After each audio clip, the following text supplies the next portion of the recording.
Edward Suez ने ही पृथ्वी की आंतरिक संरचना को सियाल, सीमा और नीफे में बांटा। कथी में? सियाल, सीमा और नीफे में। सबसे ऊपरला भाग को क्या कहा जाता है? सियाल, या चाहे इसको क्रस्ट बोलिए।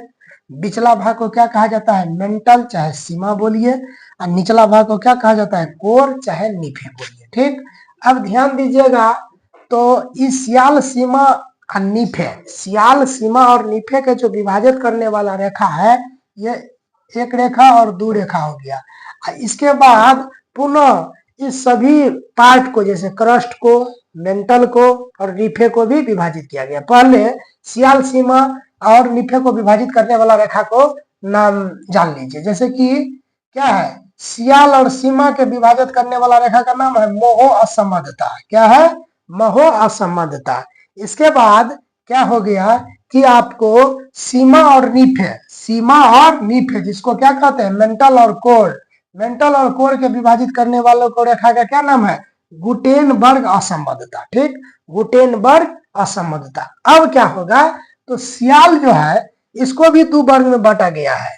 तो उस यह जो रेखा दो वर्ग में बटा है, उस रेखा को क्या नाम है? कोनराड असंबद्धता। ठीक, सीमा, सियाल को दो वर्ग में बांटने वाले रेखा को क्या कहते हैं? कोनराड असंबद्धता। और सीमा को दो वर्ग में बांटने वाले को रेखा को क्या कहते हैं? रेप्टियन असंबद्धता।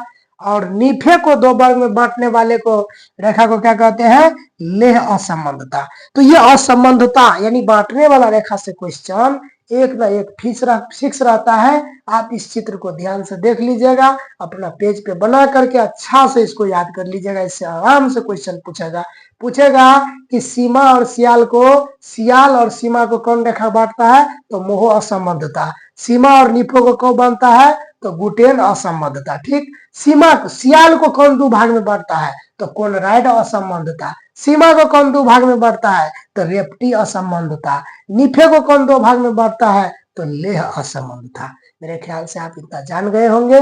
जय हिंद, जय भारत।